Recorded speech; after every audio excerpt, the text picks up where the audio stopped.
Au cœur de l'Amérique s'étend une nature sauvage si vaste et indomptée qu'elle défie l'entendement humain. C'est un royaume où la survie n'est pas garantie, où chaque lever de soleil apporte son lot de nouveaux défis, et où les créatures les plus fortes, les plus intelligentes et les plus adaptables se construisent une existence contre vents et marées. Des sommets imposants des montagnes rocheuses aux vastes vallées de l'Alaska, des merveilles géothermiques de Yellowstone à la nature sauvage des Grands Tétons, les parcs nationaux américains abritent certaines des espèces sauvages les plus extraordinaires de la planète. Ici, le cycle de la vie se déroule dans sa forme la plus pure, sans être marqué par les frontières qui définissent notre monde humain. Bienvenue à Denali, où le toit de l'Amérique du Nord s'élève au-dessus d'une mer infinie de toundra, telle une cathédrale de glace et de pierre qui humilie toute créature osant vivre à son ombre. Ici, le mont McKinley, connu des peuples autochtones d'Alaska sous le nom de Denali, qui signifie « le plus haut », domine un paysage si vaste et impitoyable qu'il constitue le test ultime de survie pour les espèces robustes qui peuplent cette région sauvage subarctique. Le parc national de Denali s'étend sur plus de 2,4 millions d'hectares de nature sauvage intacte, soit plus que l'État du Massachusetts. L'altitude du parc varie de 122 mètres dans les basses terres du nord à 6100 mètres au sommet du Denali, créant un gradient vertical qui compresse plusieurs zones climatiques en un seul paysage protégé. Ce changement d'altitude spectaculaire, combiné à la situation du parc à seulement 385 km au sud du cercle polaire arctique, crée l'un des environnements les plus extrêmes de la planète.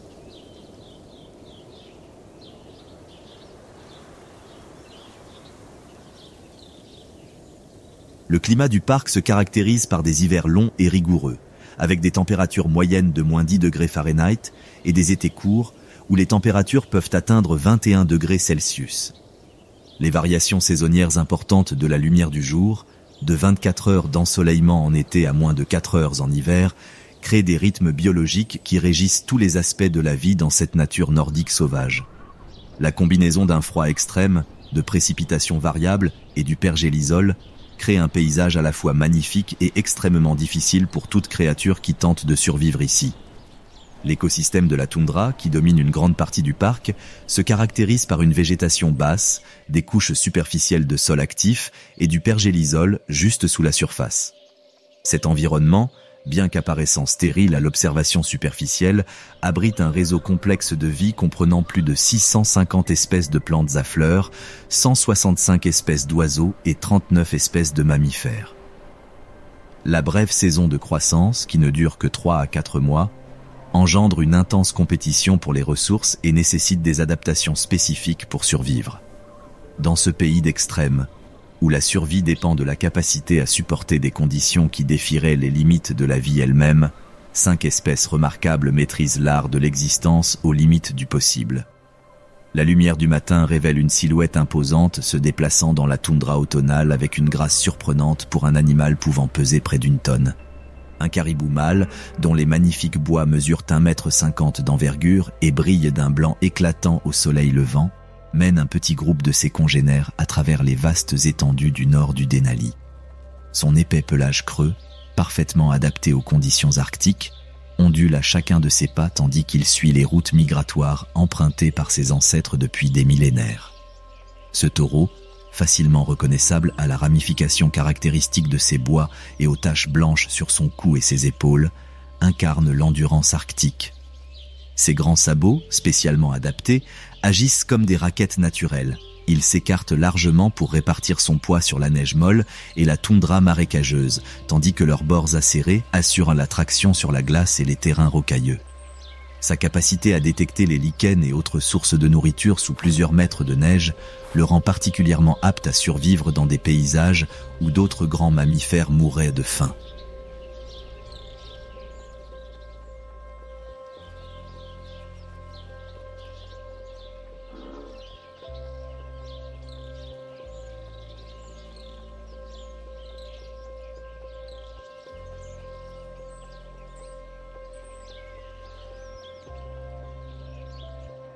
La migration du caribou à travers le Denali représente l'une des démonstrations d'endurance et de navigation les plus spectaculaires de la nature.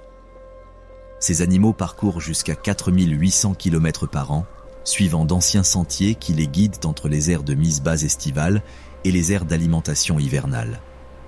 Leur boussole interne, calibrée selon les champs magnétiques et la navigation astronomique, leur permet de maintenir leur cap à travers des paysages sans relief où les humains se perdraient irrémédiablement en quelques heures. L'hiver au Denali transforme le monde du caribou en un désert gelé où sa survie dépend de sa capacité à localiser les sources de nourriture enfouies sous la neige, qui peut dépasser 3 mètres de profondeur. Son odorat remarquable, capable de détecter le lichen à travers plusieurs mètres de neige, le guide vers les zones d'alimentation où il creuse des cratères dans la neige grâce à ses sabots spécialisés, lui donnant accès aux plantes à croissance lente qui constituent sa principale source de nourriture pendant les mois les plus rudes. Son épais pelage d'hiver, composé d'un sous-poil dense protégé par de longs poils de garde remplis d'air pour l'isoler, lui offre une protection si efficace que sa perte de chaleur corporelle est minimale, même à des températures qui tueraient rapidement la plupart des autres animaux. La structure creuse de ses poils de garde crée un système d'isolation si efficace que la neige accumulée sur son dos ne fond pas, ce qui indique un transfert de chaleur quasi nul de son corps vers l'environnement. Le comportement alimentaire du mâle en hiver implique un équilibre constant entre dépenses énergétiques et apports caloriques. Chaque pas dans la neige profonde requiert d'énormes quantités d'énergie, tandis que les sources de nourriture disponibles fournissent une nutrition minimale comparée à l'abondance estivale.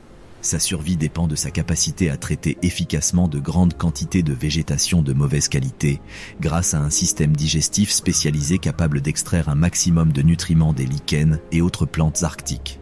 Sa remarquable capacité à prédire les changements climatiques, démontrée par de subtils changements de comportement quelques heures avant l'arrivée des tempêtes, lui permet de se réfugier dans des zones protégées avant que les conditions ne mettent sa vie en danger.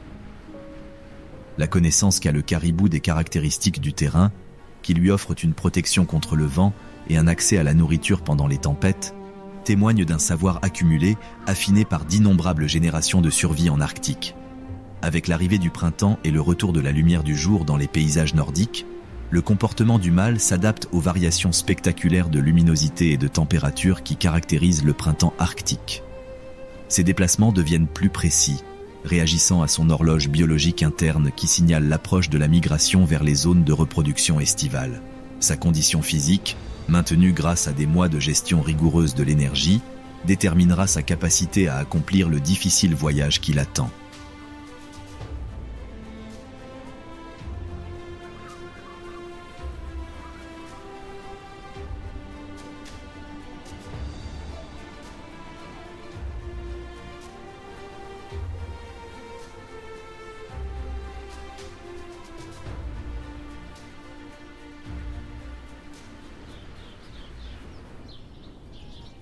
La migration printanière du caribou représente l'un des défis physiques les plus exigeants du règne animal.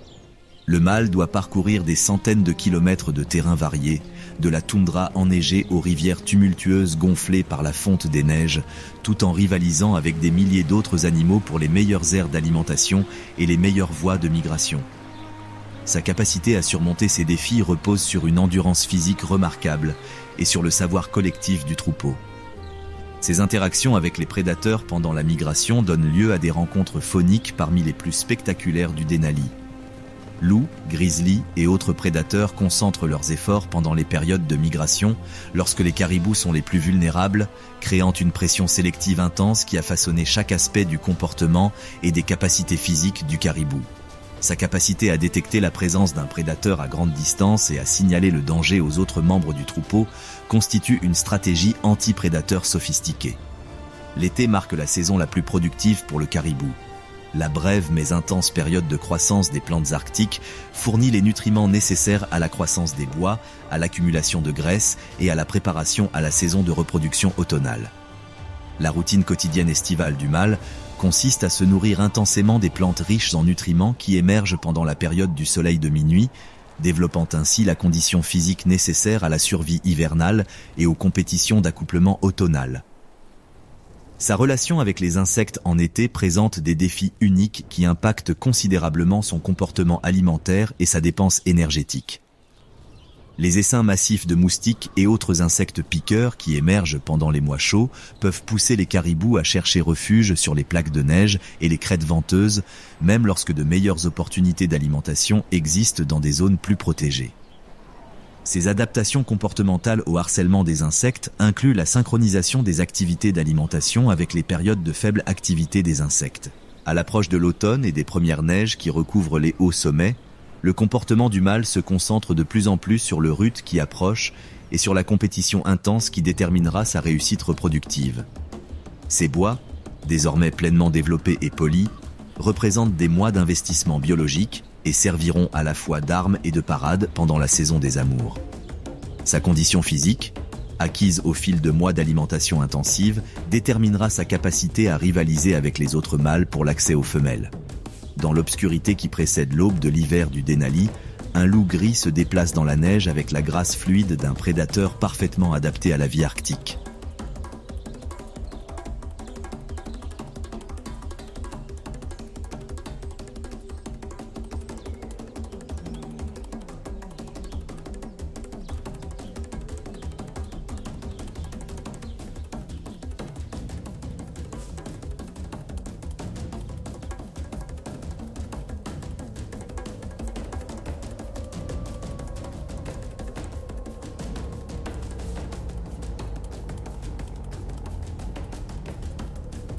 Son épais pelage, allant du gris argenté au presque noir, lui offre à la fois camouflage et protection contre des températures qui tueraient rapidement des animaux moins adaptés. Avec ses 36 kilos de muscles, son intelligence et son instinct de prédateur, elle représente la femelle alpha d'une meute qui s'est emparée d'un territoire de 1500 km², l'un des territoires de chasse les plus difficiles d'Amérique du Nord. Cette louve, connue des chercheurs comme la matriarche de la meute d'East Fork, s'est imposée comme la femelle dominante d'une structure sociale qui représente l'un des exemples les plus sophistiqués de comportement coopératif de la nature. Sa meute, composée de son compagnon, de plusieurs adultes subordonnés et de leurs petits de l'année précédente, fonctionne comme une unité de chasse coordonnée capable d'abattre des proies bien plus grosses que celles que chaque membre pourrait affronter seul. Les adaptations du loup à la vie dans le Denali sont extraordinaires, reflétant des millions d'années d'évolution en tant que prédateur chassant en meute dans des conditions arctiques. Ses larges pattes, munies de palmures entre les orteils, lui servent de raquettes naturelles et lui permettent de se déplacer sur la neige qui enliserait la plupart des autres animaux. Ses puissantes mâchoires, capables d'exercer une pression de 680 kg par pouce carré, peuvent broyer les os et infliger des morsures mortelles à des proies aussi grosses que l'élan.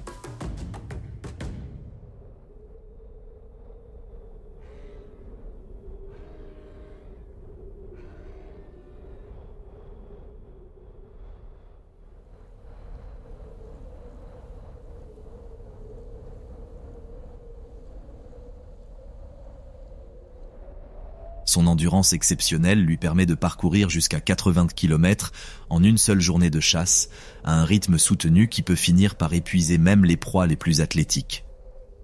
Cette endurance remarquable, combinée aux stratégies de chasse coordonnées de sa meute, fait des loups les grands prédateurs les plus efficaces de l'écosystème du Denali. Sa capacité à réguler sa température corporelle grâce à des adaptations comportementales et physiologiques lui permet de rester active même dans les conditions climatiques les plus extrêmes. L'hiver au Denali présente à la meute de loups des défis de chasse exigeant une coordination et une réflexion stratégique remarquables. L'épaisse couche de neige qui recouvre leur territoire affecte les déplacements de toutes les espèces proies, les concentrant dans des zones où elles peuvent accéder à la nourriture tout en les rendant plus vulnérables à la prédation. La stratégie de chasse hivernale de la meute implique une coordination complexe entre ses membres, chacun jouant un rôle spécifique dans la chorégraphie élaborée d'une chasse réussie. Son leadership lors des chasses en meute témoigne d'une communication sophistiquée et d'une réflexion stratégique qui rivalisent avec celle de n'importe quelle opération militaire. La capacité de la femelle alpha à évaluer la vulnérabilité de ses proies, à coordonner les mouvements de la meute et à prendre des décisions tactiques en une fraction de seconde détermine le succès ou l'échec des chasses, qui peuvent conditionner la survie de la meute. Ses vocalisations, notamment ses hurlements, ses aboiements et son langage corporel subtil, coordonnent les activités de la meute sur des distances qui rendraient la communication verbale impossible. L'intelligence remarquable du loup se manifeste sans doute le plus dans sa capacité à apprendre et à adapter ses stratégies de chasse au comportement de différentes espèces de proies. Son approche de la chasse au caribou diffère radicalement de celle de l'abattage de l'orignal, démontrant une flexibilité cognitive qui lui permet d'ajuster ses tactiques en fonction des défis spécifiques de chaque type de proie. Sa capacité à mémoriser les lieux de chasse réussis et à y retourner lorsque les conditions sont favorables témoigne d'une mémoire spatiale et de capacités de planification sophistiquées. Ces interactions sociales au sein de la meute créent une hiérarchie complexe qui maintient l'ordre tout en permettant une certaine flexibilité face aux changements de conditions. La domination de la femelle alpha repose sur une combinaison de supériorité physique, d'intelligence et de compétences sociales qui permettent aux membres subordonnés de la meute de se concentrer sur les objectifs du groupe plutôt que sur la compétition individuelle. Sa capacité à arbitrer les conflits entre les membres de la meute et à maintenir la cohésion du groupe est essentielle à la survie de la meute dans un environnement où la coopération est une question de vie ou de mort. Avec l'arrivée du printemps et le déplacement des proies face aux conditions changeantes, les stratégies de chasse de la meute doivent s'adapter aux nouveaux défis et opportunités. Les besoins nutritionnels de la femelle alpha gestante augmentent considérablement à mesure qu'elle se prépare à la naissance de ses petits, obligeant la meute à accroître ses chances de réussite à une époque où les proies sont plus dispersées et plus alertes. La saison de la tanière transforme le rôle de la femelle alpha, passant de chasseuse active à mère confinée à sa tanière, entièrement dépendante de ses congénères pour la nourriture et la protection. Son choix d'emplacement pour sa tanière, généralement située dans des zones à l'abri des intempéries et des prédateurs tout en restant accessibles à la meute, témoigne d'une remarquable connaissance du terrain et des facteurs environnementaux. L'emplacement qu'elle choisit déterminera la survie de ses petits pendant leur période la plus vulnérable. Sa portée de 4 à 6 petits, nés aveugles et sans défense après une gestation de 2 mois, représente l'avenir de la meute et l'aboutissement des succès de chasse de l'année. La survie des petits dépend entièrement de la capacité de la meute à leur fournir un approvisionnement régulier en nourriture durant les premiers mois critiques de leur vie, lorsqu'ils grandissent rapidement mais ne peuvent participer aux efforts de chasse. La production de lait et les soins maternels prodigués par la femelle alpha durant cette période déterminent le succès à long terme de la meute. L'été marque la saison la plus productive pour les meutes de loups. L'abondance des proies et la participation des jeunes loups aux activités de chasse leur permettent de maintenir des meutes plus nombreuses et d'élever leurs petits avec succès. Durant cette période, le rôle de la femelle alpha consiste à enseigner les techniques de chasse à sa progéniture tout en préservant les limites territoriales de la meute contre l'empiètement des meutes voisines.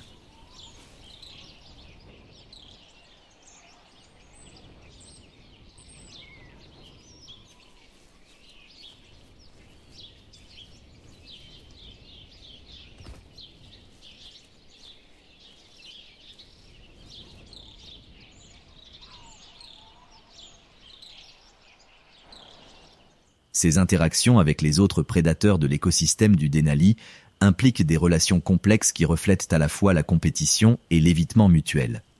Si les loups sont capables de chasser les grizzlies de leur proie grâce à une action collective coordonnée, ils évitent généralement toute confrontation directe avec ces puissants prédateurs. Sa capacité à évaluer le niveau de menace représenté par différentes espèces de prédateurs et à réagir de manière appropriée témoigne d'un sens aigu de la décision. L'éducation des jeunes loups représente l'un des processus d'apprentissage les plus complexes du règne animal. La démonstration des techniques de chasse par la femelle alpha, l'apprentissage de la communication au sein de la meute et l'intégration progressive des jeunes animaux dans la structure sociale de la meute nécessitent des mois d'apprentissage patient. Cette longue période d'éducation est essentielle pour développer les compétences complexes nécessaires à la survie d'un chasseur en meute dans un environnement aussi difficile.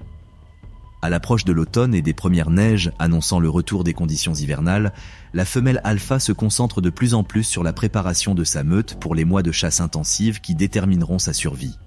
Son évaluation de la force de la meute, de la qualité du territoire et de la disponibilité des proies déterminera la stratégie de la meute pour l'hiver à venir, notamment les décisions concernant la taille du territoire et les priorités de chasse.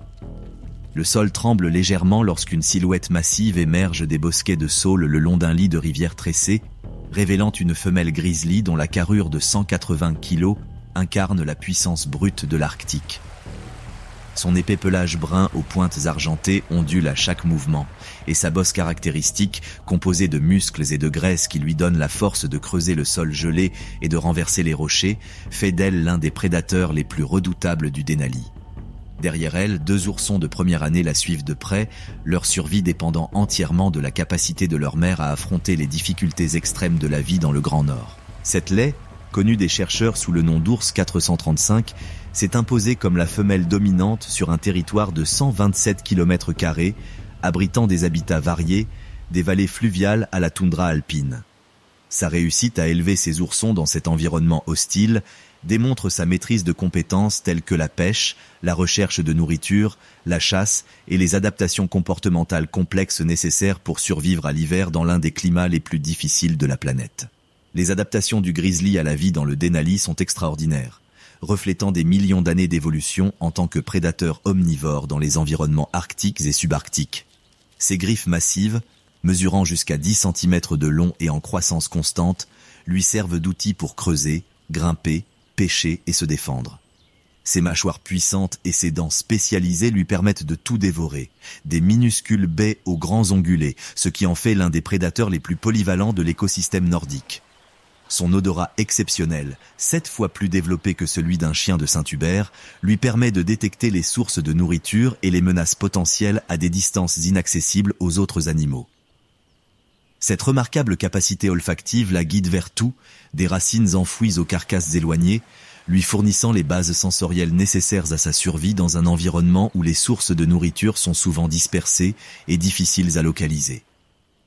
L'hiver au Denali transforme le monde du grizzly en un paysage gelé où sa survie dépend de sa capacité à entrer dans un état de dormance, lui permettant de survivre des mois sans nourriture, ni eau, ni élimination. Sa préparation à cet exploit biologique remarquable commence à la fin de l'été, lorsqu'il entre dans une période d'alimentation intensive appelée hyperphagie, durant laquelle il peut consommer jusqu'à 20 000 calories par jour pour constituer les réserves de graisse nécessaires à sa survie hivernale. Son choix d'emplacement pour les tanières témoigne d'une connaissance remarquable des variations microclimatiques et des caractéristiques du terrain qui offrent des conditions optimales de survie hivernale. La tanière, généralement creusée à flanc de colline ou sous les racines des arbres, doit offrir une protection contre le froid extrême tout en maintenant une ventilation adéquate et une intégrité structurelle tout au long des mois d'hiver. Sa capacité à évaluer l'état du sol, les schémas de drainage et l'exposition aux intempéries témoignent d'une conscience environnementale pointue.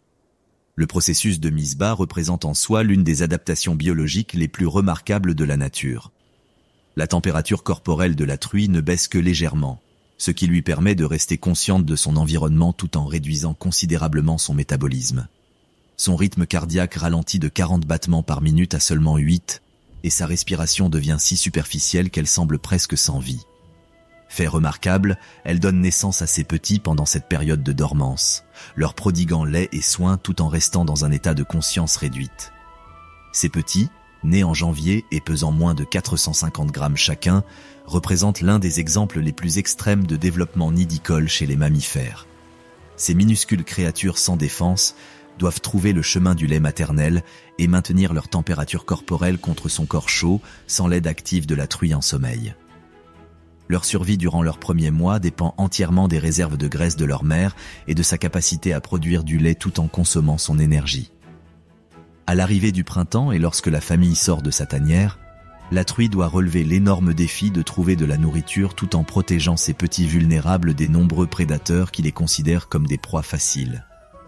Sa connaissance des sources de nourriture du début du printemps, notamment l'emplacement des carcasses tuées pendant l'hiver et le moment de la repousse des plantes, détermine la survie de sa famille pendant cette période critique où sa propre condition physique est au plus bas. Le comportement de pêche de la femelle pendant la montaison des saumons constitue l'une des démonstrations les plus spectaculaires de son habileté prédatrice dans le règne animal. Sa capacité à programmer son arrivée sur les lieux de pêche au moment où la densité de saumon est maximale témoigne d'une connaissance remarquable des cycles saisonniers et des signaux environnementaux. Ces techniques de pêche, allant de l'attente patiente aux charges explosives en eau peu profonde, illustre la souplesse comportementale qui a permis au grizzly de réussir dans divers environnements.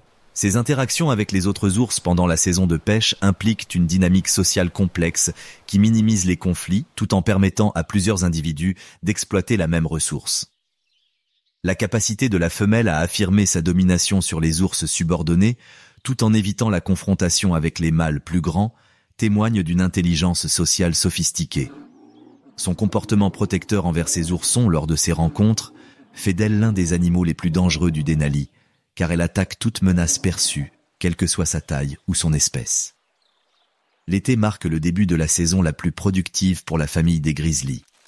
La brève mais intense période de croissance des plantes arctiques leur offre des sources de nourriture diversifiées qui leur permettent de reconstituer leurs conditions physiques après le jeûne hivernal.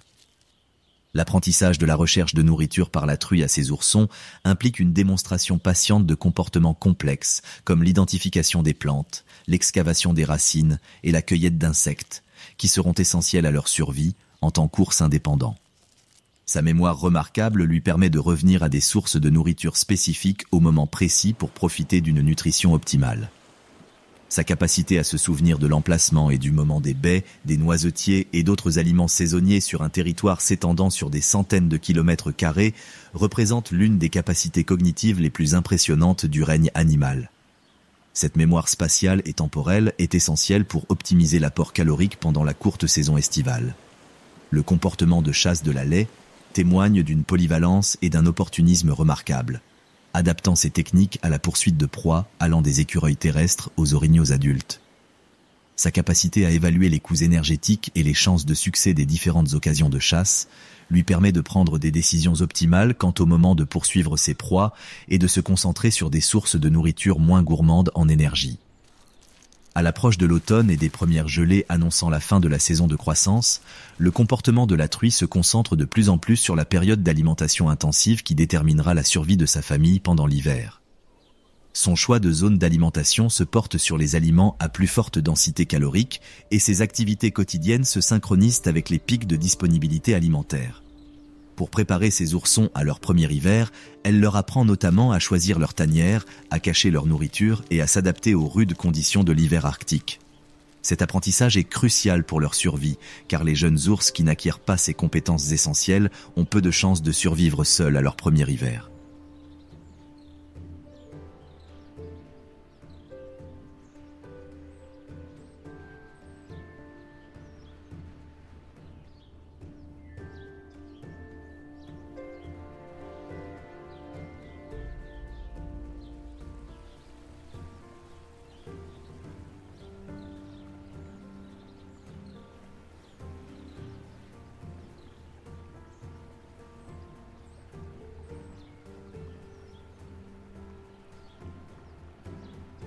Dans le crépuscule perpétuel de l'hiver du Denali, une chouette des neiges se perche immobile sur une crête sculptée par le vent, son plumage blanc éclatant la rendant presque invisible dans le paysage enneigé. Ses yeux jaunes perçants, chacun doté de récepteurs visuels fonctionnant efficacement dans les conditions de luminosité extrême de l'Arctique, scrutent l'immensité de la toundra avec une précision mécanique. Avec ses 2 kilos, cette prédatrice aérienne parfaitement adaptée représente l'une des chasseuses les plus efficaces de la nature, et une experte en survie dans des conditions qui mettraient au défi n'importe quelle créature vivante. Cette femelle, reconnaissable à ses subtiles rayures sombres sur son plumage d'un blanc immaculé, a établi un territoire de 160 km² de toundra ouverte où ses proies préférées, les petits rongeurs, luttent pour survivre sous la neige. Sa réussite dans cet environnement hostile démontre sa maîtrise des techniques de chasse, notamment le vol silencieux, la localisation précise des proies et les adaptations comportementales complexes nécessaires pour survivre à l'hiver dans l'un des climats les plus difficiles de la planète. Les adaptations du harfang des neiges à la vie dans le Denali sont extraordinaires, reflétant des millions d'années d'évolution en tant que prédateur arctique.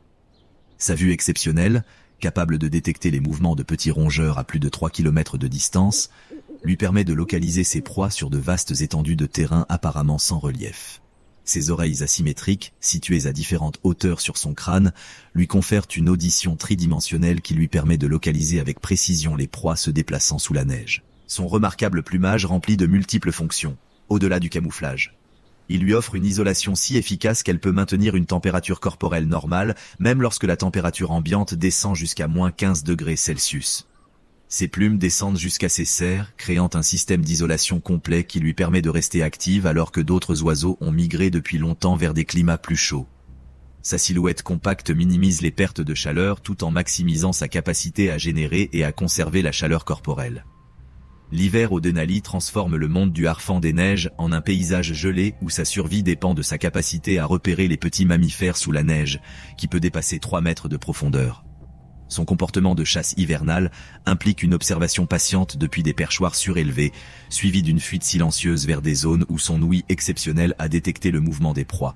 Sa capacité à rester immobile pendant des heures à scruter les proies témoigne d'une patience et d'une économie d'énergie remarquable.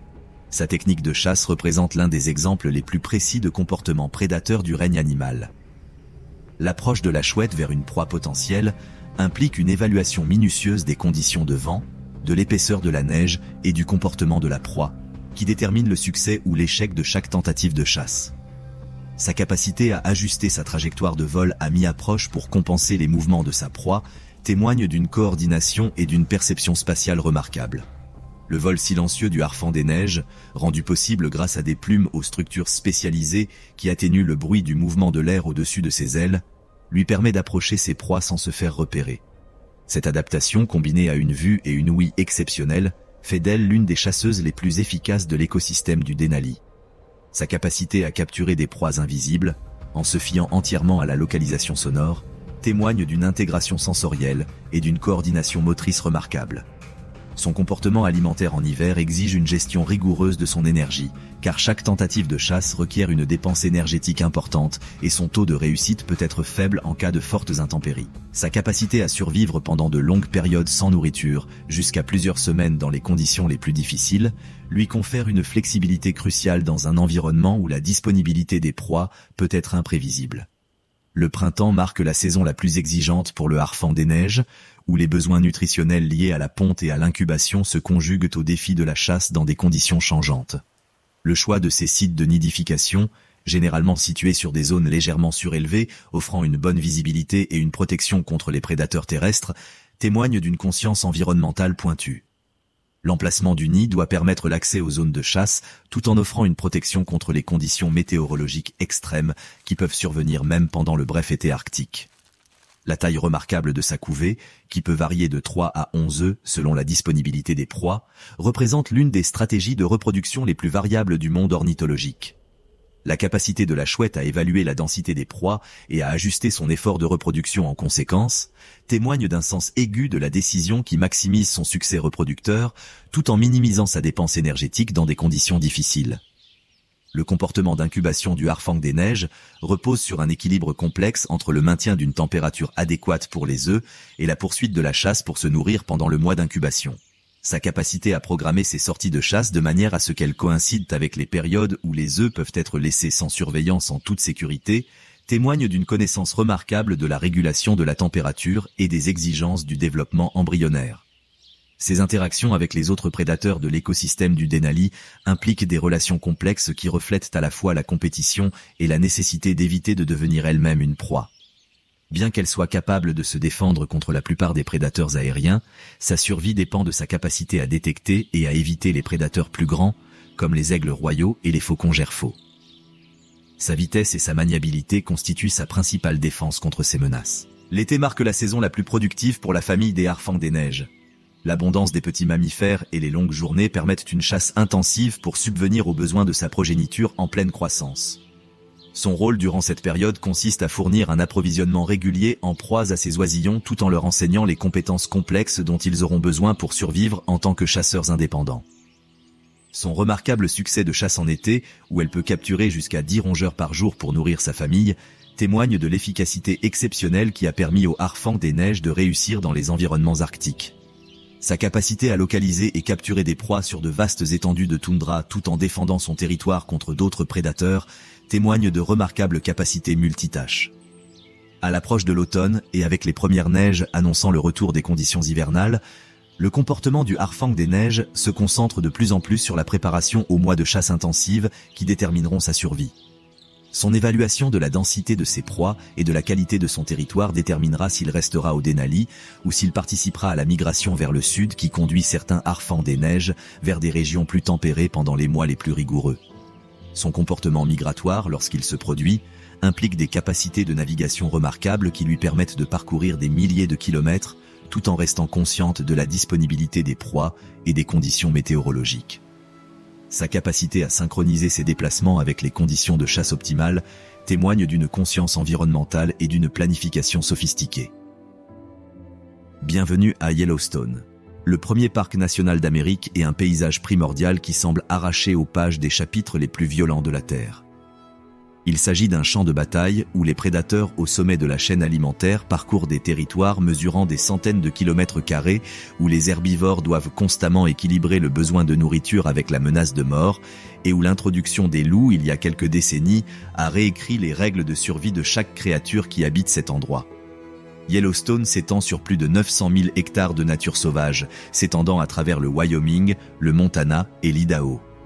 Son altitude varie de 1600 mètres à l'entrée nord à 3400 mètres à Eagle Peak, créant une diversité d'habitats, des vallées fluviales aux prairies alpines. Le parc connaît des variations saisonnières extrêmes, avec des températures hivernales descendant jusqu'à moins 30 degrés Celsius et des maximales estivales atteignant les 27 degrés Celsius. Cette diversité spectaculaire crée un rythme naturel qui régit la vie de chaque créature vivant sur son territoire. Les caractéristiques hydrothermales du parc, dont plus de 10 000 geysers, sources chaudes et fumerolles, créent des microclimats qui offrent un refuge pendant les hivers rigoureux et servent de lieu de rassemblement pendant la saison de reproduction. Ces merveilles géologiques sont alimentées par la caldeira de Yellowstone, un supervolcan dont la dernière éruption remonte à 640 000 ans et qui continue de façonner le paysage par son activité souterraine. Dans ce royaume des extrêmes, certaines espèces remarquables ont maîtrisé l'art de la survie, chacune s'adaptant aux défis uniques que Yellowstone présente tout au long de ses saisons radicalement changeantes. La brume matinale s'élève de la vallée de Lamar, tandis qu'un hurlement solitaire perce le silence, immédiatement suivi d'un chœur de voix semblant surgir de la terre. Un loup gris se tient immobile sur une crête, ses yeux ambrés scrutant la vallée en contrebas, où un troupeau d'élans paisse nerveusement dans la lumière naissante. Il s'agit de la femelle alpha de la meute de Druid Peak, et sa présence ici témoigne à la fois de l'une des plus grandes réussites de la conservation et d'un rappel de l'arithmétique impitoyable de la nature. L'épais pelage hivernal de la louve ondule dans la brise de montagne tandis qu'elle avance, ses pattes massives laissant à peine un murmure dans la neige. Avec ses 36 kilos de muscles et d'instinct pur, elle représente le retour d'un prédateur absent de ce paysage depuis près de 70 ans. Sa meute de 7 loups traque ce troupeau d'élans depuis 3 jours, guettant le moment idéal où sa faiblesse se manifestera sous la forme d'un vieux mâle ou d'un veau blessé. L'hiver à Yellowstone est une saison de brutalité pour les loups. La meute doit tuer de grosses proies tous les 2 ou 3 jours pour survivre, et chaque chasse est un risque calculé qui peut entraîner des blessures, voire la mort. Le museau marqué de cicatrices de la femelle alpha raconte d'innombrables rencontres avec les sabots acérés des wapitis désespérés et les bois des cerfs rebelles. Mais ces cicatrices évoquent aussi la survie, celle d'un prédateur si parfaitement adapté à cet environnement hostile qu'elle en est devenue la souveraine suprême. Avec l'arrivée du printemps et le retrait progressif des neiges, le territoire de la meute de loups s'étend, passant de 78 km² en hiver à un vaste territoire de chasse estivale de plus de 780 km².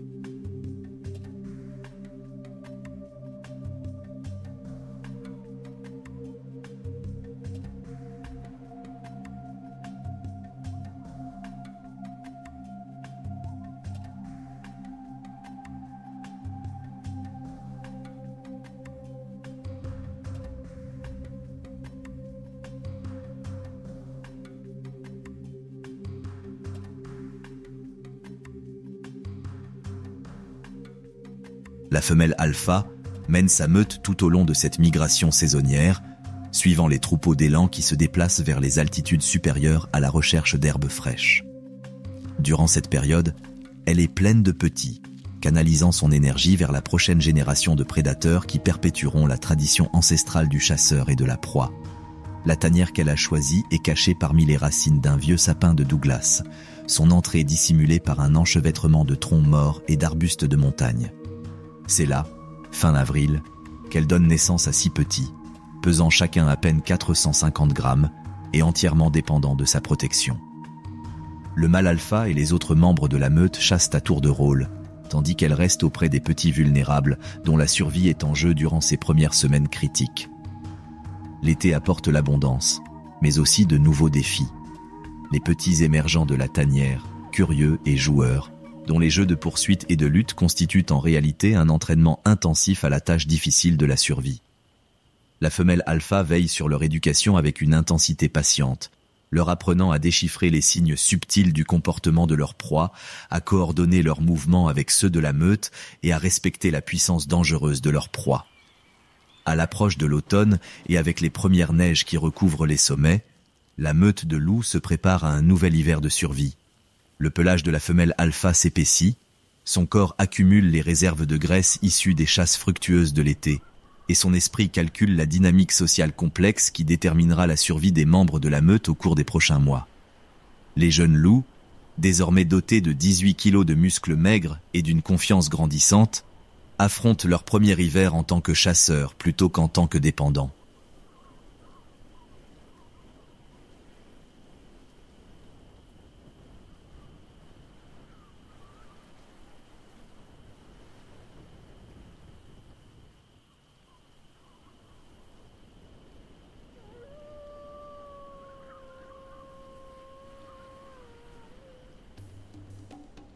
Le sol tremble sous le grondement de 10 000 sabots tandis qu'un immense troupeau de bisons d'Amérique traverse la vallée de Hayden, tel un fleuve vivant de brun et de noir. En tête de ce cortège ancestral, un taureau dont la tête et les épaules imposantes évoquent la puissance brute qui caractérisait autrefois les grandes plaines. Avec ses 900 kilos de muscles et d'os, il représente le plus grand animal terrestre d'Amérique du Nord et le symbole vivant d'une espèce qui comptait autrefois des dizaines de millions d'individus. Ce taureau, marqué par une cicatrice distinctive sur son flanc droit, datant d'une ancienne rencontre avec des loups, se déplace avec la confiance d'un animal sans prédateur naturel une fois adulte. Sa tête massive, couronnée de cornes noires acérées pouvant atteindre 76 cm d'une extrémité à l'autre, se balance rythmiquement à sa marche, ses petits yeux scrutant constamment l'horizon à la recherche de menaces potentielles.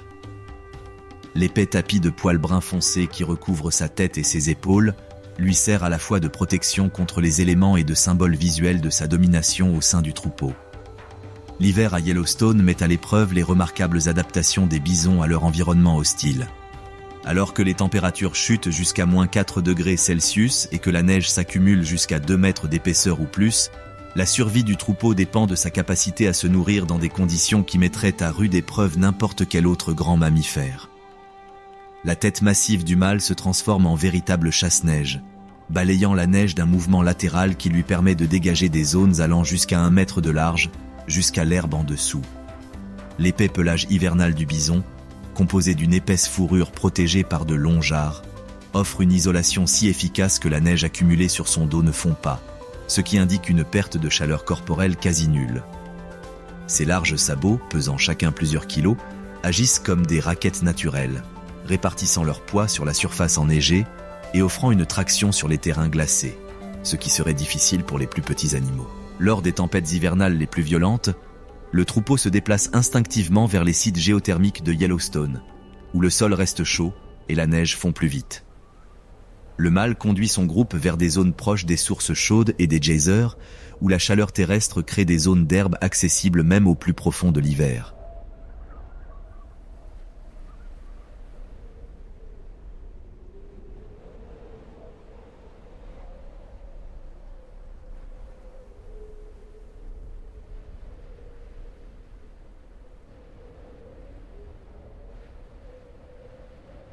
Ces refuges thermiques, uniques au paysage de Yellowstone, fournissent des ressources vitales qui permettent à la population de bisons du parc de survivre aux conditions climatiques extrêmes. À l'arrivée du printemps et avec le recul des neiges, l'attention du mâle se porte sur la dynamique sociale complexe qui régit la société des bisons. Le troupeau hivernal, uni, commence à se fragmenter en groupes plus petits, les mâles adultes se séparant souvent des femelles et de leurs veaux pour former des troupeaux de célibataires qui parcourront les hautes terres tout au long de l'été. Mais vient d'abord le rut, une période de compétition intense qui déterminera quels mâles auront le droit de s'accoupler avec les femelles. Le comportement du mâle pendant la saison du rut le transforme, passant d'un brouteur habituellement placide à une machine de combat de 900 kg, mue par ses hormones et son instinct. Son cou se gonfle de muscles et de graisse, sa robe, habituellement brune, fonce jusqu'à devenir presque noire, et son tempérament devient de plus en plus agressif et imprévisible. Il se livre à des démonstrations rituelles de domination, piaffant le sol de ses sabots massifs, se roulant dans des mares de poussière qui enrobent son corps de boue et de son odeur, et émettant des beuglements profonds qui s'entendent à des kilomètres à la ronde. Lorsque deux mâles de taille et de détermination égale se rencontrent pendant le rut, l'affrontement qui en résulte est l'une des démonstrations de puissance brute les plus spectaculaires de la nature. Ils chargent l'un vers l'autre à des vitesses allant jusqu'à 56 km/h, leurs têtes massives s'entrechoquant dans un craquement qui résonne dans le paysage comme un coup de feu. L'impact, comparable à celui d'une petite voiture heurtant un mur de briques, tuerait la plupart des animaux. Mais le crâne renforcé et les puissants muscles du cou du bison sont spécifiquement conçus pour résister à ces forces colossales. L'été apporte une paix relative à l'existence du mâle, qui rejoint un troupeau célibataire qui parcourt les hautes prairies et les vallées fluviales de l'arrière-pays de Yellowstone. Durant cette saison, sa principale préoccupation est de trouver l'herbe la plus riche et d'éviter les insectes piqueurs qui empoisonnent tous les grands mammifères pendant les mois chauds. Sa taille imposante l'oblige à consommer jusqu'à 13 kg d'herbe par jour et ses habitudes alimentaires sélectives l'obligent à se déplacer constamment pour trouver les plantes les plus nutritives.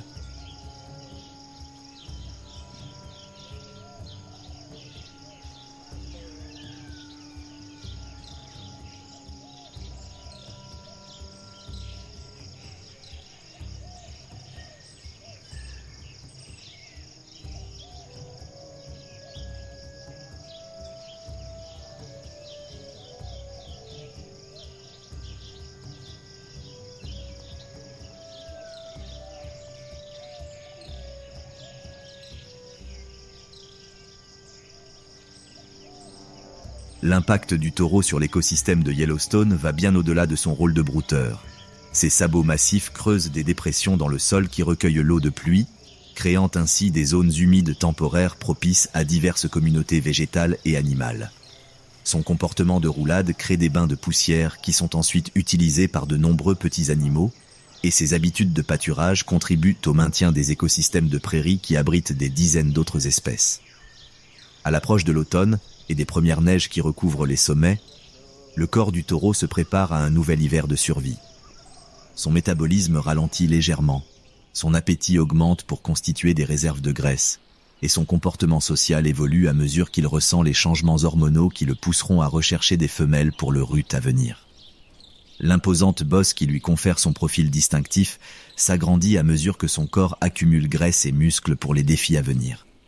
D'un amas de rochers de granit près de la limite des arbres, un cri aigu et perçant résonne dans le paysage alpin comme une minuscule sonnette d'alarme. La source de ce son distinctif est à peine visible parmi les rochers. Un pika, un petit mammifère pas plus grand qu'un hamster, mais dont la présence dans ces montagnes hostiles témoigne de l'une des adaptations les plus remarquables de la nature à l'altitude et au climat extrême. Ce pika femelle, à l'épaisse fourrure gris-brun, s'harmonisant parfaitement avec les rochers couverts de lichen, est assis immobile sur son poste d'observation préféré, un rocher qui offre une vue imprenable sur l'ensemble du talus qui constitue son territoire. Ses oreilles rondes, disproportionnées par rapport à son corps de 15 cm, pivotent constamment tandis qu'elle surveille son territoire à l'affût des faucons, des belettes et autres prédateurs qui la considèrent comme un proie facile. La présence du pika dans les hautes terres du Yellowstone témoigne du pouvoir de la spécialisation. À plus de 2400 mètres d'altitude, où la saison de croissance dure à peine 3 mois et où les températures hivernales peuvent descendre jusqu'à moins 30 degrés Celsius, la plupart des petits mammifères périraient rapidement. Mais le pika a développé une série d'adaptations qui lui permettent non seulement de survivre, mais aussi de prospérer dans ces conditions extrêmes. Son remarquable pelage, plus dense que celui d'un ours polaire, lui confère une isolation si efficace qu'elle peut rester active tout au long des mois d'hiver, alors que la plupart des autres petits mammifères hibernent.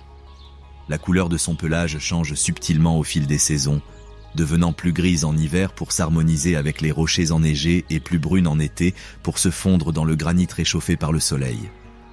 Sa petite taille, qui peut sembler un inconvénient dans cet environnement hostile, l'aide en réalité à conserver sa chaleur corporelle en réduisant la surface exposée au froid. Mais l'adaptation la plus extraordinaire du pika réside dans sa méthode unique de stockage de nourriture. Contrairement à d'autres petits mammifères qui hibernent, il reste actif toute l'année, ce qui signifie qu'il doit avoir accès à de la nourriture pendant les 8 mois de l'hiver. Sa solution à ce défi est à la fois ingénieuse et épuisante. Il passe tout le court été à ramasser et à sécher de la végétation pour créer des tas de foin qui lui permettront de passer l'hiver. À l'arrivée du printemps et à mesure que la neige commence à fondre sur les hauts sommets, la femelle pika émerge de son abri hivernal niché entre les rochers et découvre que son territoire a radicalement changé. Les tas de foin soigneusement construits l'été précédent lui ont permis de passer l'hiver, mais elle doit maintenant s'atteler à la tâche urgente de recommencer. Ses cris d'alarme aigus résonnent à flanc de montagne tandis qu'elle délimite son territoire et entame une course contre la montre pour récolter suffisamment de végétation avant l'arrivée de l'hiver prochain. Le comportement de recherche de nourriture du pika en été est un chef-d'œuvre d'efficacité et de planification.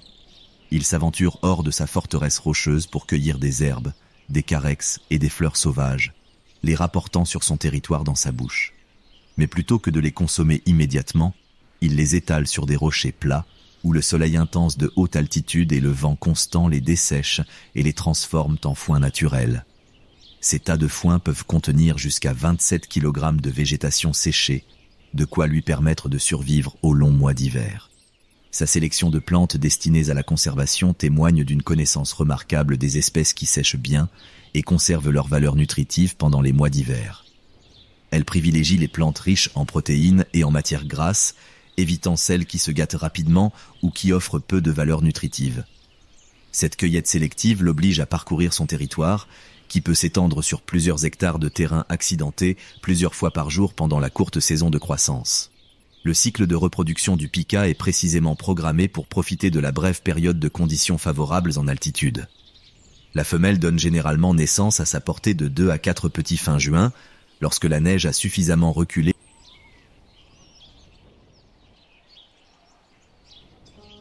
Bienvenue au parc national de Grand Teton. Ici, la chaîne des Tétons s'élève du fond de la vallée, sans contrefort, créant un mur de flèches granitiques qui perce le ciel.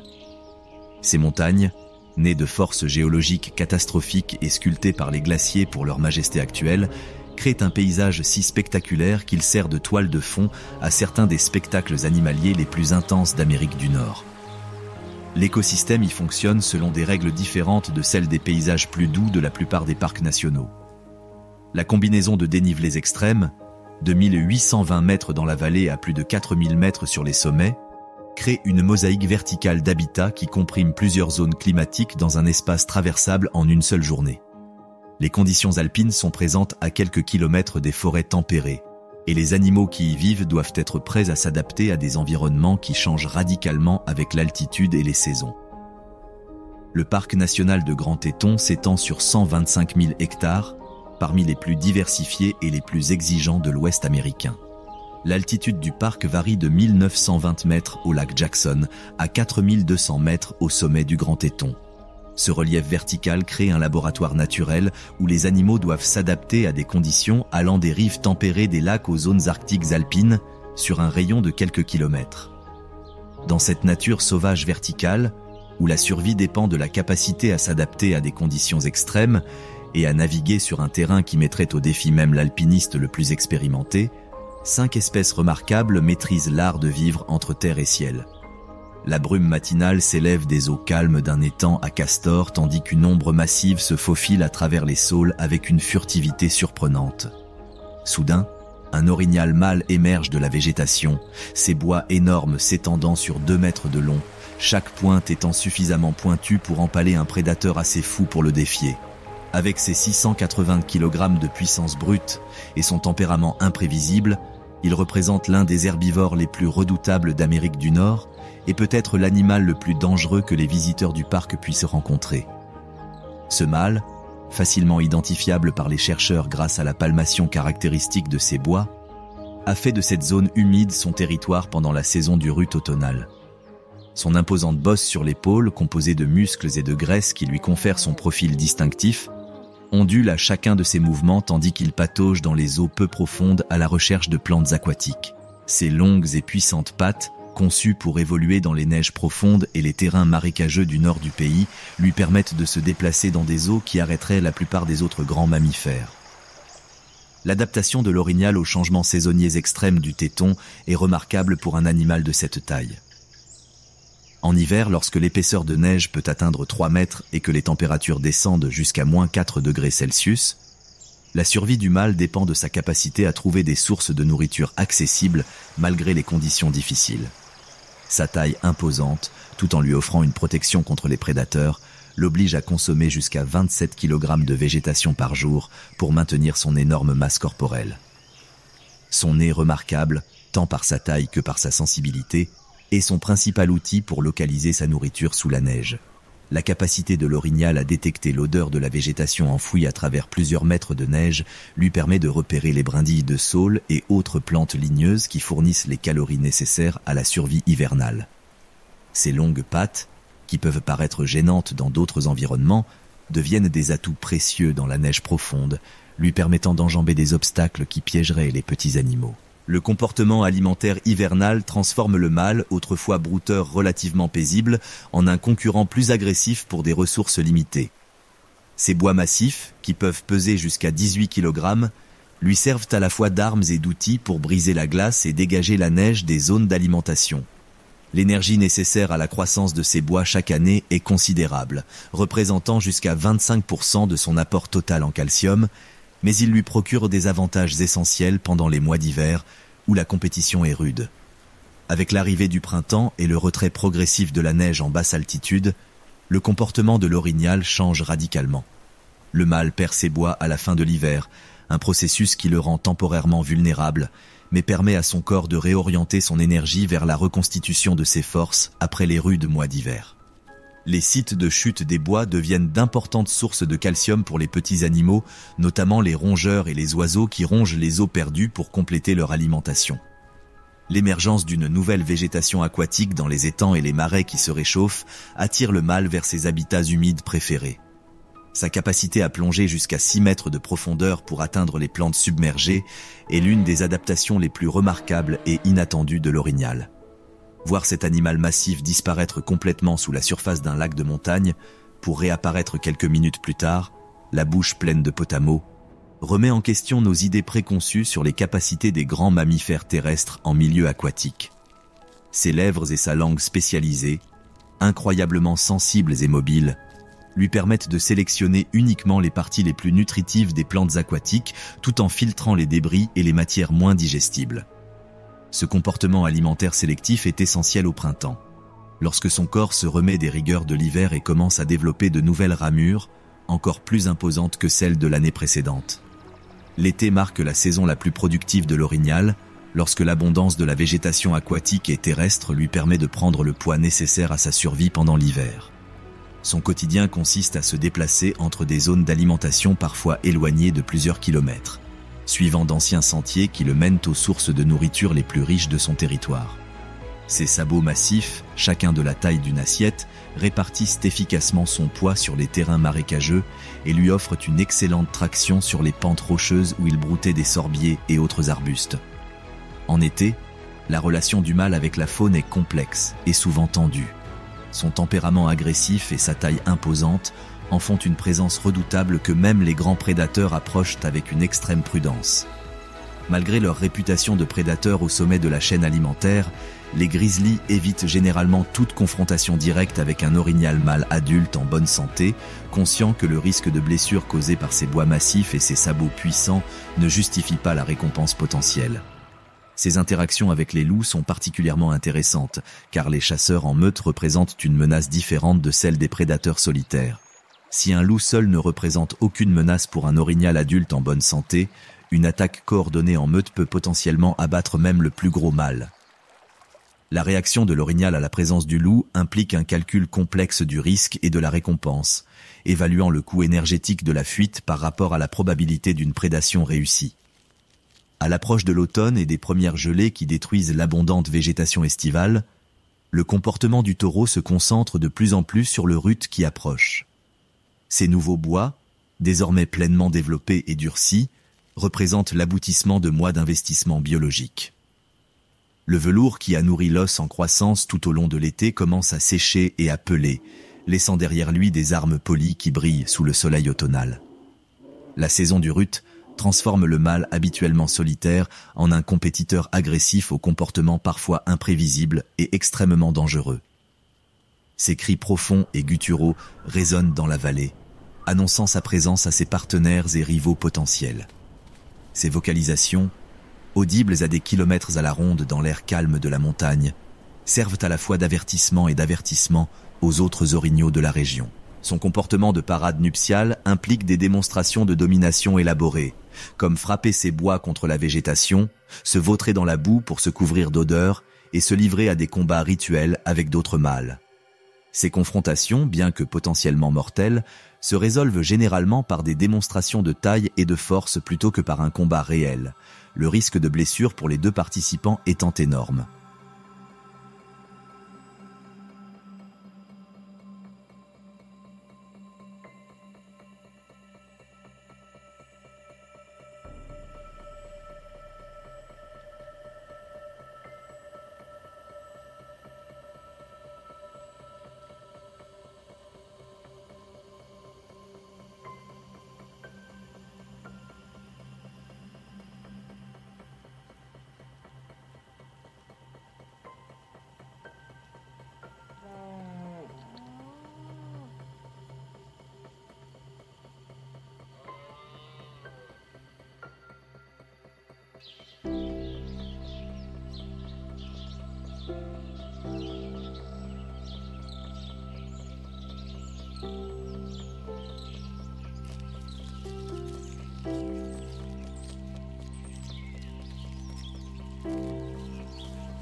Une ombre se déplace dans la trembleraie avec une grâce si fluide qu'elle semble se fondre dans la lumière du soleil. Le puma, une magnifique femelle de 54 kilos, à la musculature pure et à l'instinct prédateur, s'arrête derrière un tronc d'arbre pour observer le petit troupeau de cerfs mulets qui paissent dans la prairie. Son pelage fauve, marqué de subtiles nuances plus foncées le long de son dos, se fond parfaitement dans les feuilles dorées de l'automne, la rendant presque invisible, même aux yeux perçants de sa proie. Cette lionne, connue des chercheurs sous le nom de F51, a établi un territoire de 127 km² sur l'un des terrains les plus difficiles de la chaîne des Teutons. Son domaine s'étend des forêts denses du fond de la vallée aux falaises rocheuses et aux prairies alpines au-dessus de la limite forestière. Chaque habitat exige des stratégies de chasse différentes et présente des défis uniques pour un prédateur solitaire. Sa réussite dans cette nature sauvage et verticale dépend de sa capacité à adapter ses techniques de chasse à des proies allant des petites marmottes aux wapitis adultes. Les adaptations du puma à la vie dans les tétons sont remarquablement sophistiquées, reflétant des millions d'années d'évolution en tant que prédateur furtif. Ses pattes massives, chacune armée de griffes rétractables pouvant atteindre près de 5 cm de long, lui permettent à la fois de se déplacer silencieusement sur divers terrains et d'agripper ses proies avec une efficacité redoutable. Ses pattes arrière, d'une puissance disproportionnée par rapport à sa taille, peuvent le propulser sur 12 mètres à l'horizontale ou 4,5 mètres à la verticale d'un seul bond, lui permettant de traverser des terrains qui arrêteraient la plupart des autres prédateurs. Sa vision nocturne exceptionnelle, 6 fois plus sensible que celle d'un humain, la transforme en fantôme des ténèbres. La couche réfléchissante située derrière sa rétine, appelée tapetum lucidum, donne à ses yeux leur éclat vert caractéristique à la lumière artificielle et lui permet de chasser efficacement dans des conditions où ses proies sont presque aveugles. Cette adaptation est particulièrement précieuse pendant les longues nuits d'hiver, lorsque les possibilités de chasse sont limitées et que la conservation de l'énergie est essentielle à la survie. L'hiver dans les tétons met les capacités du puma à rude épreuve. Contrairement aux chasseurs en meute qui peuvent partager l'énergie nécessaire à la chasse de grosses proies, la lionne doit compter entièrement sur ses propres compétences et sa force pour se procurer les calories nécessaires à sa survie. Sa proie préférée, le cerf-mulet, devient de plus en plus difficile à chasser, car les animaux se concentrent dans les zones moins enneigées et développent une vigilance accrue pendant les rudes mois d'hiver.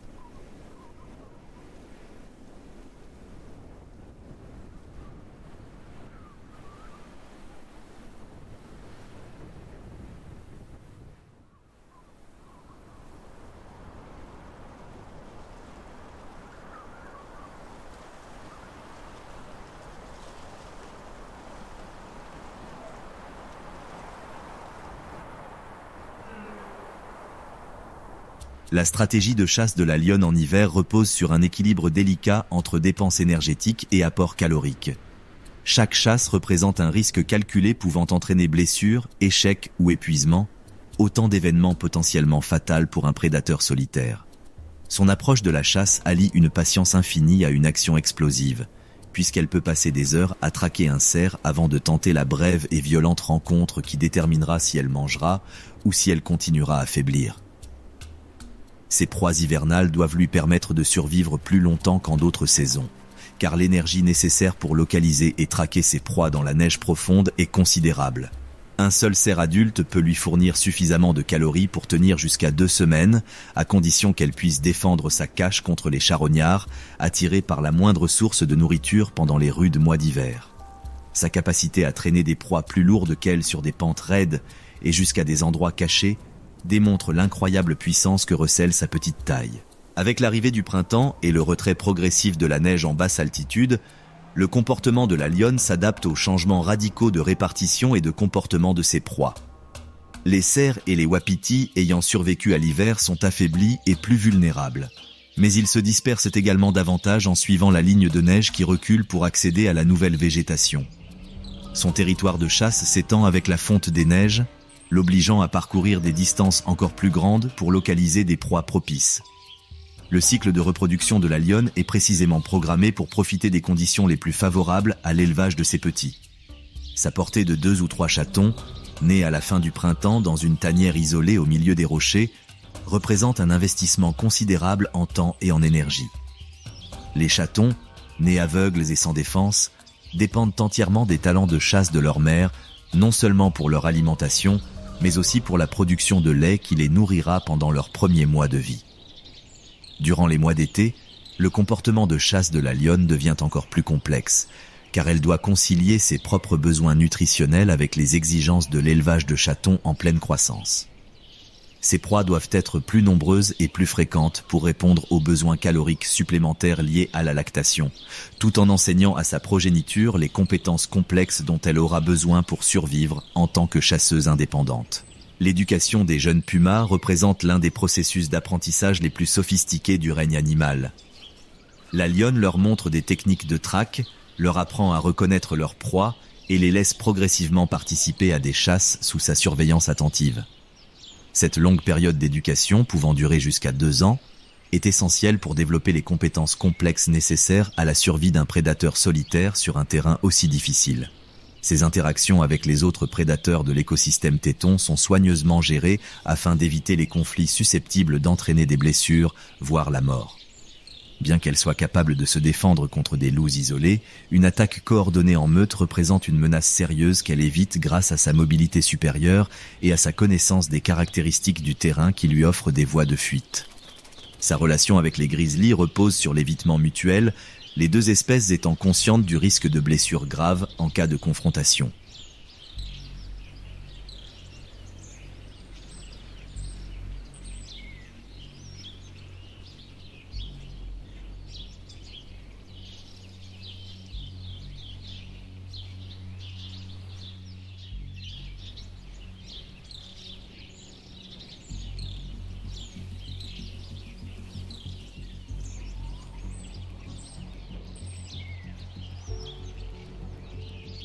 À l'approche de l'automne et des premières neiges qui recouvrent les hauts sommets, la lionne se concentre de plus en plus sur la constitution de réserves de graisse nécessaires à sa survie hivernale.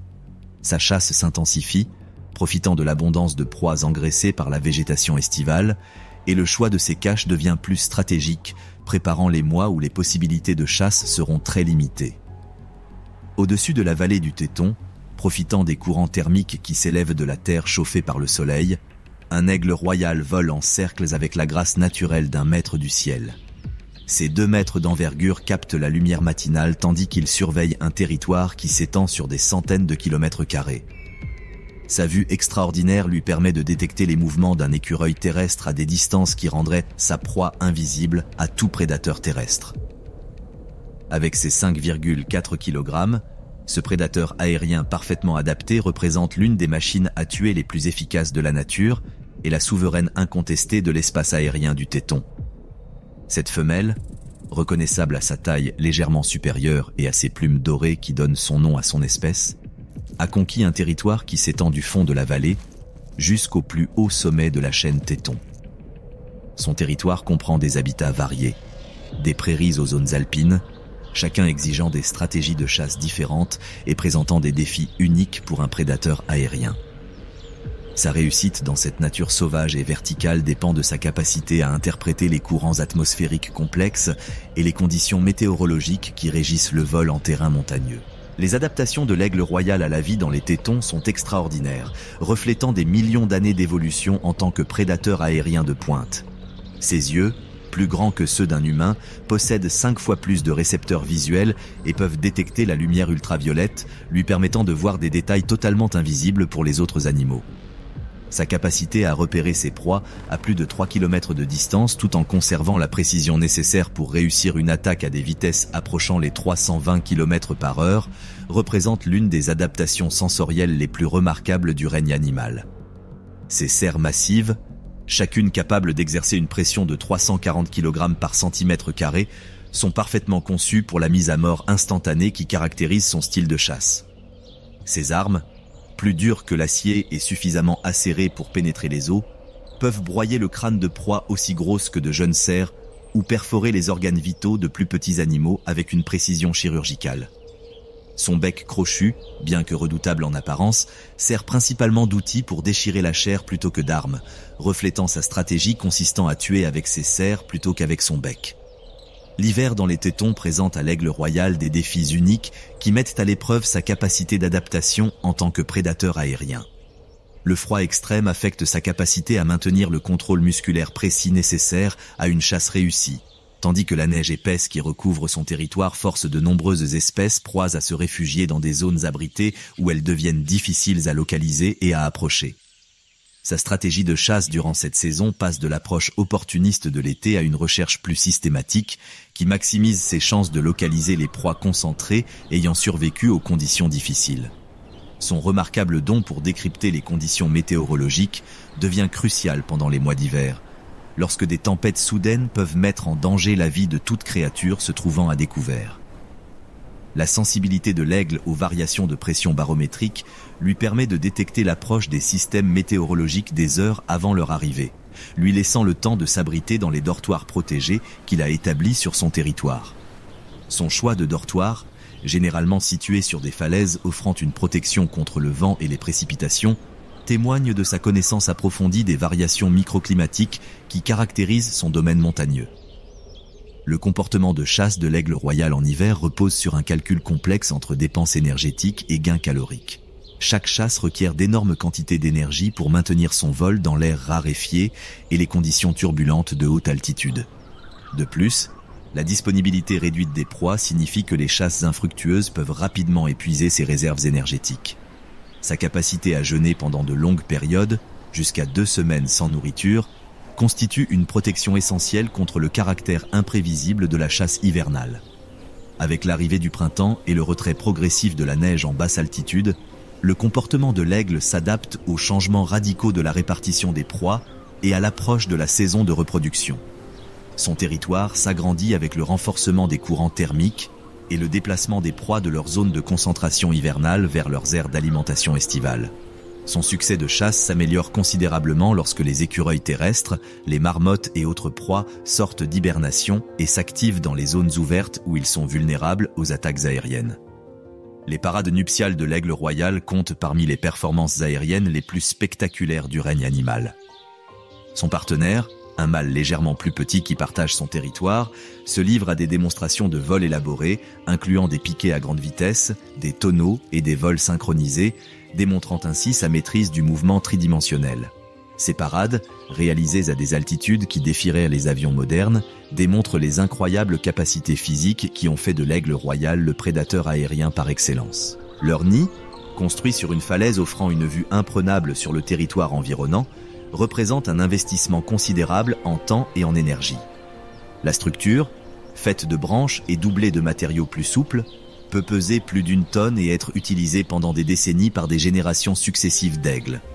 L'emplacement du nid, généralement sur une corniche inaccessible à plusieurs centaines de mètres du sol, offre une protection complète contre les prédateurs terrestres tout en offrant les courants thermiques nécessaires pour un accès facile. L'été marque la saison la plus productive de l'aigle royal. L'abondance des proies lui permet d'élever ses petits avec succès tout en préservant sa santé. Son territoire de chasse peut alors dépasser 260 km², car il recherche diverses espèces de proies qui fournissent les protéines nécessaires à la croissance rapide de ses aiglons. Sa capacité à capturer des proies aussi variées que des petits rongeurs ou des animaux aussi imposants que de jeunes cerfs témoigne de la remarquable polyvalence qui lui permet de réussir dans des environnements variés. L'éducation des jeunes aigles royaux représente l'un des processus d'apprentissage les plus complexes du monde aviaire. La femelle démontre des techniques de chasse, enseigne la reconnaissance des proies et permet progressivement à sa progéniture de participer aux chasses sous sa surveillance attentive. Cette longue période d'éducation, pouvant durer jusqu'à 6 mois, est essentielle au développement des compétences complexes nécessaires à la survie d'un prédateur aérien sur un terrain aussi difficile. Ces interactions avec les autres rapaces de l'écosystème de Téton sont soigneusement gérées par un système complexe de frontières territoriales et de schémas d'activité temporelle. Bien qu'elle soit capable de dominer la plupart des autres rapaces par sa taille et sa puissance, sa préférence pour l'évitement des conflits permet à plusieurs espèces de rapaces de coexister au sein d'une même zone grâce à des stratégies de chasse et des préférences en matière de proies différentes. À l'approche de l'automne et des premières neiges qui recouvrent les hauts sommets, le comportement de l'aigle royal se concentre de plus en plus sur la période de chasse intensive qui déterminera sa survie pendant l'hiver à venir. Son choix de proie se porte sur des animaux plus gros, capables de fournir davantage de calories par effort de chasse, et son comportement territorial devient plus agressif alors qu'il se prépare à défendre les ressources nécessaires à sa survie hivernale. Sur une corniche si étroite que la plupart des animaux la croiraient infranchissable, un mouflon d'Amérique se dresse avec une assurance décontractée, ses magnifiques cornes courbées formant une spirale parfaite témoignant de décennies de croissance et de survie dans l'un des environnements les plus difficiles d'Amérique du Nord. Sa musculature de 136 kg, recouverte d'une épaisse fourrure brune et blanche, témoigne de l'équilibre parfait entre puissance et agilité qui a permis à son espèce de prospérer dans le monde vertical de la chaîne des Tétons.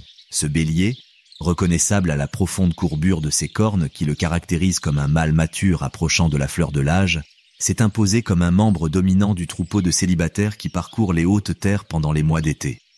Ses cornes impressionnantes, qui peuvent peser jusqu'à 13,6 kg et mesurer plus de 102 cm de long, remplissent de multiples fonctions au-delà de leur rôle évident dans les démonstrations de domination et les combats.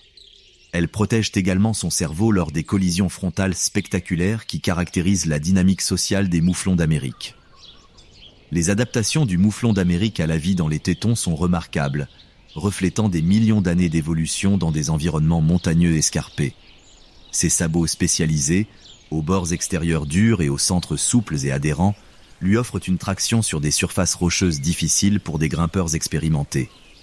Son équilibre exceptionnel, maintenu grâce à un centre de gravité bas et à une incroyable perception proprioceptive, lui permet de se déplacer sur des terrains où un seul faux pas entraînerait une chute mortelle. Sa vue extraordinaire, adaptée à la vie dans la lumière vive et l'air pur des hautes altitudes, lui permet de détecter les mouvements des prédateurs ou d'autres moutons à plus de 3 km de distance. Cette acuité visuelle, combinée à son point de vue élevé sur les falaises et les crêtes, le rend quasiment impossible à approcher sans se faire repérer.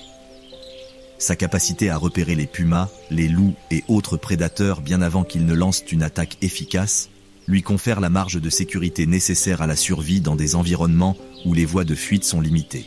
L'hiver dans les tétons transforme le monde du mouflon d'Amérique en un paysage gelé où sa survie dépend de sa capacité à trouver sa nourriture et à maintenir sa température corporelle dans des conditions qui tueraient rapidement des animaux moins adaptés. Son épais pelage d'hiver, composé d'un sous-poil dense protégé par des poils de garde plus longs, offre une isolation si efficace que la neige accumulée sur son dos ne fond pas, ce qui indique une perte de chaleur minimale. Sa capacité à fouiller la neige pour atteindre les herbes et les carex en dessous témoigne d'adaptations qui lui permettent de survivre dans des zones où d'autres ongulés mourraient de faim. Le comportement alimentaire du bélier en hiver exige un équilibre délicat entre dépenses énergétiques et apport calorique. Chaque déplacement dans la neige profonde requiert d'énormes quantités d'énergie, tandis que les sources de nourriture disponibles fournissent une nutrition minimale comparée à l'abondance estivale. Sa survie dépend de sa connaissance des crêtes balayées par le vent et des pentes exposées au sud, où la neige s'accumule moins profondément et où la végétation reste plus accessible. Sa remarquable capacité à conserver son énergie pendant les rudes mois d'hiver se traduit par des adaptations comportementales réduisant les mouvements inutiles et des changements physiologiques ralentissant son métabolisme. Le choix des sites de couchage du bélier, généralement sur des corniches qui le protègent du vent tout en captant un maximum de rayonnement solaire, témoigne de sa connaissance approfondie des variations microclimatiques qui peuvent faire la différence entre la survie et la mort dans des conditions extrêmes. À l'arrivée du printemps et au début du retrait des neiges en basse altitude, le comportement du mouflon d'Amérique s'adapte aux variations importantes de la disponibilité de la nourriture et à l'approche de la saison de reproduction. Ces déplacements suivent la limite de la neige qui recule, lui permettant d'accéder à la nouvelle végétation dès qu'elle apparaît, tout en évitant les dépenses énergétiques liées à la construction de pistes dans la neige épaisse. Son choix de zone d'alimentation durant cette période critique témoigne d'une connaissance remarquable de la phénologie et de la valeur nutritionnelle des plantes. Le comportement social du bélier au printemps et en été implique des interactions complexes avec les autres mâles, établissant ainsi les hiérarchies de dominance qui détermineront le succès de la reproduction pendant le rut automnal. Ces interactions, allant des démonstrations subtiles de la taille des cornes et de la condition physique au spectaculaire concours de coups de tête, créent une structure sociale qui minimise les conflits physiques réels tout en établissant clairement la place de chaque animal dans la hiérarchie. Sa participation à ces démonstrations de dominance exige qu'il maintienne une condition physique optimale tout au long de l'année, car le moindre signe de faiblesse ou de blessure pourrait entraîner une perte importante de statut social. En été, le bélier se nourrit intensément des plantes riches en nutriments qui poussent pendant la brève saison de croissance alpine, développant ainsi la masse musculaire et les réserves de graisse nécessaires à la survie hivernale et aux compétitions de reproduction automnale. La saison des amours du mouflon d'Amérique représente l'une des démonstrations les plus spectaculaires de puissance brute et de détermination du règne animal. La parade nuptiale du bélier se caractérise par des démonstrations élaborées de force et d'agilité, notamment des sauts périlleux par-dessus des précipices apparemment infranchissables et des collisions frontales avec d'autres mâles, audibles à des kilomètres à la ronde dans les vallées montagneuses. Ces confrontations, menées sur des terrains où un seul faux pas entraînerait une mort certaine, démontrent les incroyables capacités physiques qui ont fait du mouflon d'Amérique l'alpiniste par excellence. Sa capacité à évaluer l'aptitude au combat des autres mâles grâce à des indices visuels et auditifs empêche la plupart des affrontements de dégénérer en véritables combats. Cependant, lorsque deux béliers de force égale s'affrontent, le combat peut durer des heures et donner lieu à des dizaines de collisions frontales violentes. Le crâne renforcé et les puissants muscles du cou du bélier sont spécifiquement adaptés pour résister à ces impacts violents, tandis que la structure de ses cornes répartit la force de l'impact sur une zone plus large afin de prévenir les fractures du crâne. Dans l'écosystème de tétons, la relation du mouflon d'Amérique avec ses prédateurs s'apparente à un jeu complexe du chat et de la souris sur un terrain où l'agilité et la stabilité constituent ses principaux atouts. Sa capacité à s'échapper vers les falaises et autres zones inaccessibles lui offre un refuge contre la plupart des prédateurs, mais la vigilance constante requise pour détecter les menaces en approche consomme une énergie qui pourrait autrement être utilisée pour la recherche de nourriture et la croissance. À l'approche de l'automne et des premières neiges qui recouvrent les hauts sommets, le comportement du bélier se concentre de plus en plus sur le rut et la compétition intense qui déterminera sa réussite reproductive. Sa condition physique, acquise au fil de mois d'alimentation intensive, déterminera sa capacité à rivaliser avec les autres mâles pour l'accès aux brebis. La taille de ses cornes et son aptitude au combat, développées au fil des années d'interaction sociale, détermineront sa réussite lors des violentes confrontations qui caractérisent la saison de reproduction. Ces histoires de faune sauvage sont passionnantes à explorer, mais il est tout aussi important de faire face à l'impact de l'activité humaine sur ces parcs nationaux. Dans le parc national de Denali, les traces de l'activité humaine sont impossibles à ignorer. Routes et infrastructures d'accueil ont creusé des brèches dans cette nature autrefois intacte, laissant des traces indélébiles dans le paysage. L'ascension du mont McKinley par les alpinistes a contribué à l'aggravation du problème des déchets. Depuis les années 1950, plus de 70 tonnes de déchets humains se sont accumulés sur le glacier Kailtna, obligeant le parc à appliquer des mesures strictes de gestion des déchets. La présence humaine perturbe également le comportement de la faune sauvage, augmentant les risques de rencontres dangereuses avec les grizzlies. À plus grande échelle, le changement climatique, alimenté par les activités humaines à l'échelle mondiale, accélère la fonte du pergélisol et altère les écosystèmes fragiles du Denali. Le parc national de Yellowstone subit une pression encore plus forte, avec des millions de visiteurs chaque année. Cet afflux incessant a entraîné des actes de vandalisme contre les structures géothermiques, des détritus et même des dommages à des sites emblématiques comme Morning Glory Pool.